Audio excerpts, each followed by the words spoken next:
बलरामपुर गांव में हरि अपनी पत्नी मीना और बेटी प्रिया के साथ रहता था। उनके पास उनका एक बैल बादल भी था, जिसकी मदद से वह खेती करते थे। हरि बोला, और खाओ, जी भरकर खाओ। आखिर तुम्हें तो हो जिसकी वजह से आज हम लोग 2 वक्त का खाना खा पाते हैं। खाओ मेरे बच्चे। हरि बादल को अपने बच्चे की तरह प्यार दुलार किया करता था। दोपहर में हरि अपनी बीवी से कहता है, अरे ओ भाग्यवान, सुनती हो? मीना बोली, जी हाँ, आई। क्या हुआ? हरि बोला, मैं बादल को नहलाने तालाब पर लेकर जा रहा हूँ और आते वक्त खेत से होता आऊंगा ताकि देख सकूं फसल कैसी हो रही है। मीना बोली, ठीक है, ठीक है। आपको तो बस अपने बैल के साथ ही समय बिताने का बहाना चाहिए। उसके बाद हरे बादल को लेकर तालाब पर जाता है और उसे बड़ी अच्छी तरह से नहलाता है। हरे गाना गुनगुनाते हुए कहता है, मेरा सुखी परिवार, जिसका आधार तू मेरे प्यारे बादल। हाँ, तू मेरे प्यारे बादल यार।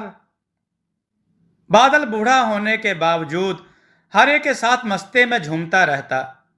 उसके बाद हरे बादल को लेकर खेतों में से होता हुआ घर आ रहा था। तभी रास्ते में उसे गांव का एक आदमी मिलता है। आदमी बोला, और हरे, क्या बात है भाई? बुढ़ापे में भी बादल की चमक तो बढ़ती जा रही है। इस बार की प्रतियोगिता की तैयारी हो रही है क्या? हरि बोला, अरे कैसे बातें करते हो भाई। वो वक्त गया जब बादल के सामने कोई बैल टिकता नहीं था, लेकिन अब मेरा बादल बूढ़ा हो चुका है। उसे प्रतियोगिता में नहीं, नहीं नहीं भाई, ऐसा नहीं कर सकता। आदमी बोला, अरे भाई, बादल में अभी भी कोई कमी नहीं है। भाई देख लो, तुम्हारा अपना विचार है। हरि बोला, सुझाव के लिए धन्यवाद भाई। माफ करना, देरी हो रही है, मैं चलता हूं। अगली सुबह हरीश शहर जा रहा था। तभी उसकी पत्नी ने उसे रोका। मीना बोली, सुनिए जी, मैं कह रही थी कि आप जाते जाते बादल को भी ले जाइए। हरि बोला, मैं इतनी गर्मी में बादल को ले जाकर क्या करूंगा? बेचारा परेशान होगा। मीना बोली, देखिए, अब बादल बूढ़ा हो गया है और यह हमारे किसी काम का नहीं। अभी यह खेतों में काम नहीं कर सकता। हरि ने कहा, तुम पागल हो गई हो क्या? कैसी कैसी बातें कर रही हो? मीना बोली, मैं सही कह रही हूं। हम अपने खर्चे की पूर्ति ही जैसे तैसे कर पाते हैं। अब बादल का खर्चा बिना कमाए कैसे उठाएंगे? हरि बोला, बादल ने खराब परिस्थिति में हमारा काम किया है। मीना ने कहा, आप मेरी बात मानिए और इस बूढ़े बैल को बाजार में कसाई के यहां बेच आइए, क्योंकि अब हम इस बैल को नहीं पाल पाएंगे। हरि बोला, हमने बैल को कभी नहीं पाला, बल्कि बैल ने सदा से हमारा परिवार पाला है। मीना बोली, मुझे बैल से कोई परेशानी नहीं है, लेकिन मैं भी हमारे हालात को ध्यान में रखकर बोल रही हूं। हरि बोला, आज मैं बैलों की जोड़ी ले आऊंगा, लेकिन बादल इस घर से कहीं नहीं जाएगा। मीना बोली, मैं भी बादल से प्यार करती हूं, लेकिन मजबूरी के हालात देखकर मैं बहक गई थी। हरि ने कहा, कोई बात नहीं, मैं अब शहर जा रहा हूं। हरि शहर में गया और उसने देखा कि वहां कुछ किसान पशुओं को बेच और खरीद रहे हैं। हरि ने कहा, यह भी सही है, सभी लोग मुझे जल्दी मिल गए। अब यहां से एक सुंदर सी जोड़ी बैलों की खरीद कर घर ले जाऊंगा।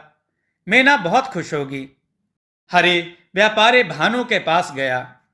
भानु बोला, आइए आइए हरि, और क्या हाल है? हरि ने कहा, जी भैया, आपकी कृपा है, मैं एक बैलों की जोड़ी लेने आया हूं। भानु बोला, भैया, बैलों की जोड़ी तो मैं तुम्हें दे दूंगा, चाहे एक की जगह 2 ले जाओ, लेकिन बदले में मुझे बादल चाहिए। हरि ने कहा, भैया बादल? वो अब किसी काम का नहीं है, वो तुम्हारे खेतों में काम नहीं कर पाएगा।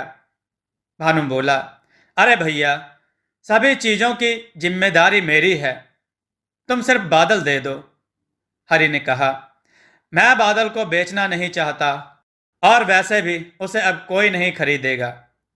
भानु बोला, मैंने पहले भी कई बार समझाया है और आज भी प्यार से समझा रहा हूं कि चुपचाप बादल को मुझे दे दो। हरि ने कहा, भैया, बादल मेरे बेटे जैसा है, जीवन भर उसने मुझे कमाकर खिलाया है, अब मैं उसे किसी को नहीं बेच सकता। भानु बोला, मैं तुमसे अपना खेत वापस ले लूंगा, फिर तुम क्या करोगे? मजदूरी के लिए यहां वहां भटकोगे, लेकिन पूरे गांव में सभी मेरी बात मानते हैं। मेरे मना करने के बाद कोई तुमको काम नहीं देगा। हरि बोला, भैया, ऐसा अन्याय मत कीजिए, हम तुम्हारे हाथ जोड़ते हैं। भानु बोला, फिर सोच लो कि तुम बादल को मुझे बेचोगे या नहीं। हरि ने कहा, चाहे मेरे कितने भी बुरे दिन आ जाएं, लेकिन मैं बादल को तुम्हें नहीं दे पाऊंगा। उसने मेरा बहुत साथ दिया है, अब उसके बुढ़ापे में मैं उसका साथ नहीं छोड़ सकता हूं। भानु बोला, फिर तुम याद रखना कि तुम्हें बादल को ना बेचने की भारी कीमत चुकानी पड़ेगी, समझे?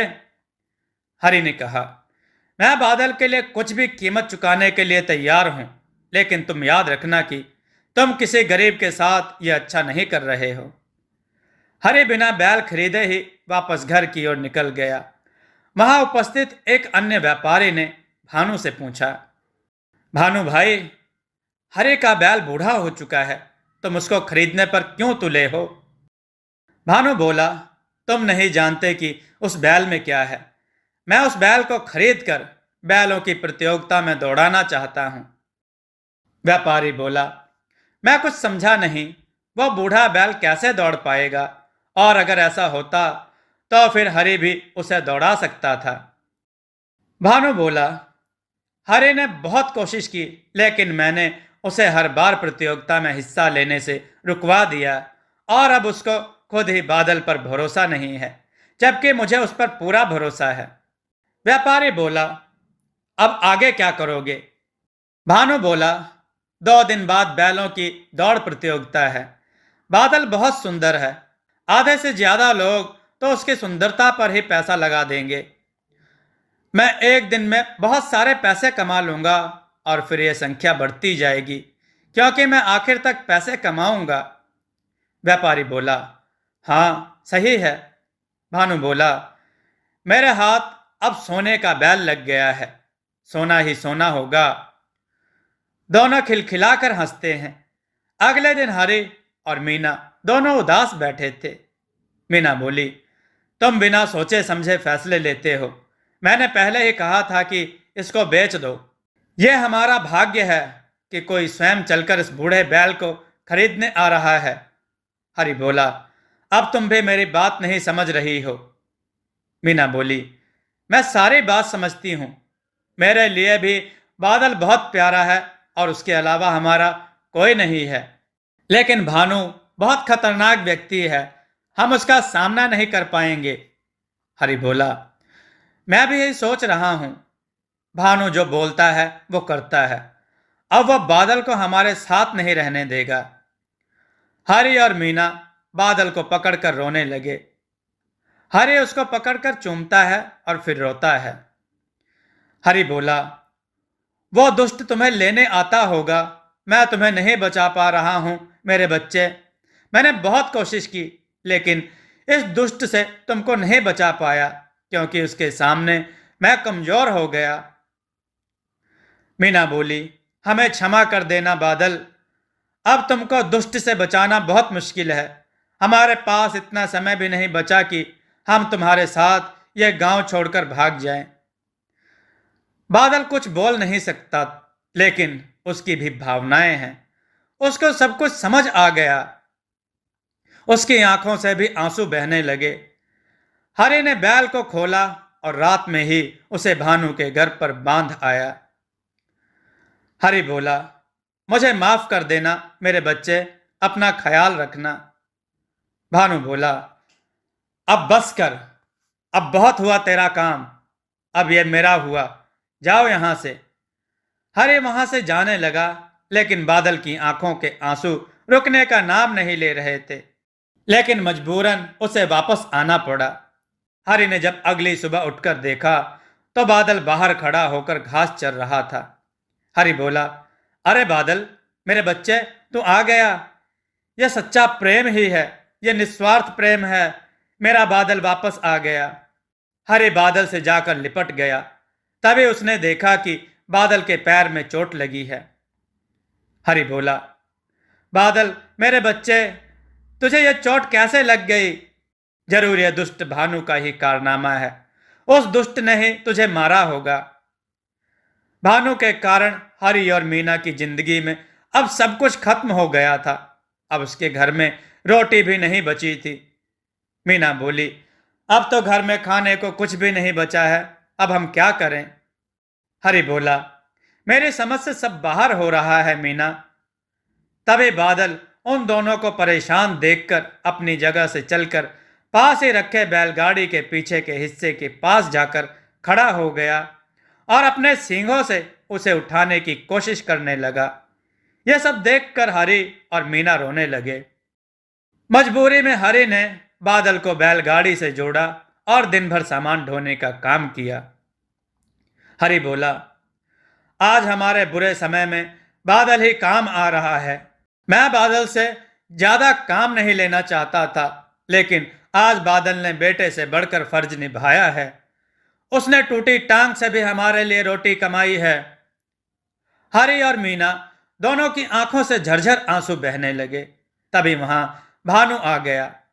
भानु बोला, अब मुझे इस बादल को लेने आना पड़ा। इसकी टांग तोड़ने के बाद भी यह नहीं माना। मीना बोली, मैं तुम्हारे आगे हाथ जोड़ती हूं, मेरे बच्चे को मत लेकर जाओ। हरि बोला, हाँ, बादल को छोड़ दो, इसके बदले हम जीवन भर के लिए तुम्हारे गुलाम हो जाएंगे। भानु बोला, आज प्रतियोगिता है, मैंने बादल का नाम लिखवा दिया है और अब बादल मेरा है। मैं इसके लिए तुम्हें अब एक पैसा भी नहीं दूंगा। हरि बोला, तुम मुझे मार दो और बादल को ले जाओ, क्योंकि मैं अपने जीते जी बादल को नहीं ले जाने दूंगा। भानु बोला, देखो, मुझे बहुत देर हो रही है, इसलिए जाने दो, नहीं तो अच्छा नहीं होगा। मैं सच में तुम्हें मार दूंगा। भानु ने हरि को धक्का मारा और बादल के गले में बंधी रस्सी को हाथ में फंसाकर चलने लगा। हरि और मीना दोनों जोर जोर से रो रहे थे। बादल भी आगे कदम नहीं बढ़ा रहा था। भानु उसे जबरदस्ती अपनी ओर खींचकर आगे ले जाना चाहता था। भानु बोला, मुझे जल्दी से प्रतियोगिता में पहुंचना है और एक तू है कि चल नहीं रहा। बादल को बहुत क्रोध आया।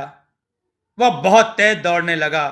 भानु का हाथ उसी रस्सी में फंस चुका था, इसलिए भानु को भी उसके पीछे दौड़ना पड़ा। लेकिन ज्यादा दूर तक वो दौड़ नहीं पाया और नीचे गिर गया। लेकिन बादल नहीं रुका। उसने भानु को पूरे गांव में जमीन पर खदेड़ा। हरि बोला, बादल रुक जा मेरे बच्चे, वो मर जाएगा, रुक जा। गांव के सभी लोग ये देख रहे थे। कुछ देर में ही भानु की तड़प तड़प कर मौत हो गई। हरि और मीना भी वहां पहुंचे। हरि बोला, बादल, तुझे ये नहीं करना चाहिए था, ये तूने गलत किया। मीना बोली, बादल ने जो किया वो उसकी मजबूरी बन गई थी। बादल दोनों के पैरों से लिपट गया। मीना और हरि ने भी उसको गले से पकड़ लिया और तीनों का प्रेम अश्रु बनकर बह गया।